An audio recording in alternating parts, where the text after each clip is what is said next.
So, it's Suzanne here. Now, a few of you who may be watching this video right now may have seen the video that I posted close to 2 years ago now, I think about at least. Anyways, that video was basically explaining my experience with DVTs and pulmonary embolisms, my symptoms, my story, as well as the bout of encouragement and inspiration that I wanted to get out to people, not only experiencing blood clots themselves, but also for people that are going through any other chronic illness, whether that be depression, MS, heart issues, blood clots, anything like that.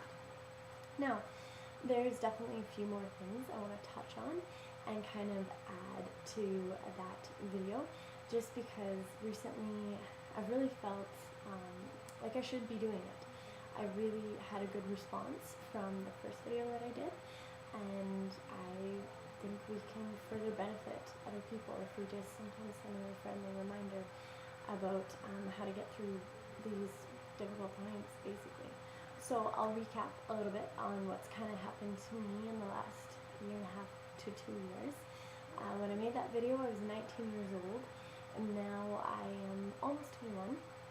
And since then, I've unfortunately had 2 more pulmonary embolisms. So that would make my total being 4. I look relatively okay on the outside. I'm struggling with weight issues. I can't really gain weight. I have a lot of trouble with thyroid and whatnot, but I also don't have the use of my left auxiliary or my subclavian vein, so that's causing a lot of strain on the heart. A lot of interesting things. I'm a massage therapist as well, so my arm is usually at least about twice the size of the other because of how much dead vein there is. But that's pretty much my physical recap for myself and a little bit of an update there.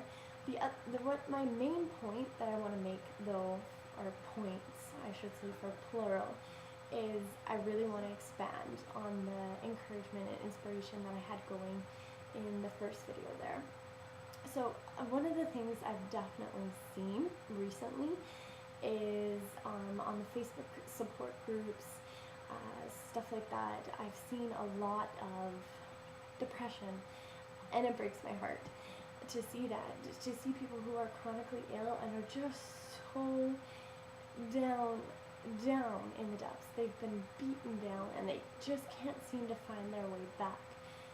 Those are mainly the people that I want to speak to tonight.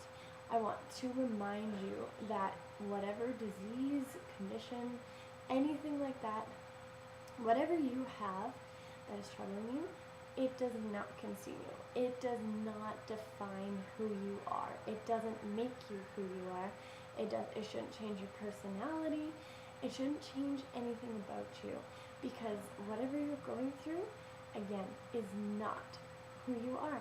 It's an ailment, yes, but it doesn't define you as a person. And that's one of the things that I think the chronically ill specifically, sometimes we slip a little bit. We get into these little depression dips, and I'm guilty myself, but we need to remember that we cannot wallow.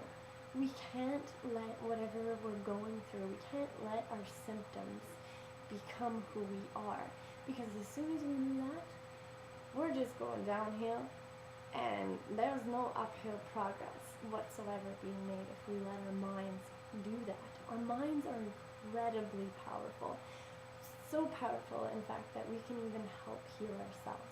I'm not saying that we can heal anything with our mind. I'm not going to get into that sort of stuff, but I'm just trying to make a point that it is crucial to not let your mind get taken over by negativity.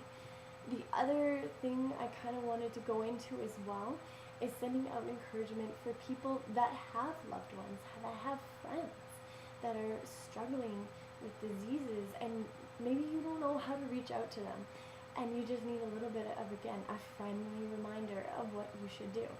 It's simple. Be there for them. That's all we need.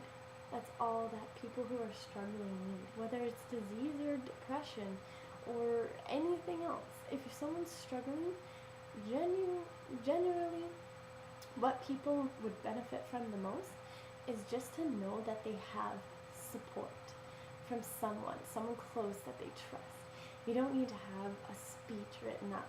You don't need to have you don't need to flower them with amazing gifts to help them forget what they're going through. We really don't need all that stuff. Sometimes it's nice, yeah, to get a little gift. I won't deny that. Anybody likes gifts. But that is what someone who is sick would benefit from the most, is just to know that they've got the support from someone that they need it from. Now, where do I want to go? That's my problem. I continue on and I ramble, and then I lose track of where I'm supposed to go. So I should probably write these things down, but I don't. I just kind of go with it. So maybe what I'll do is I'll leave it like that for tonight. But those are some things that I really wanted to get out there to people, is to just not give up.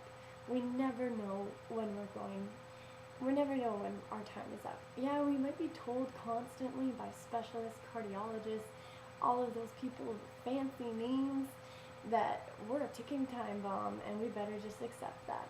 You know what? We can accept that, but again, we don't need to let it rule us.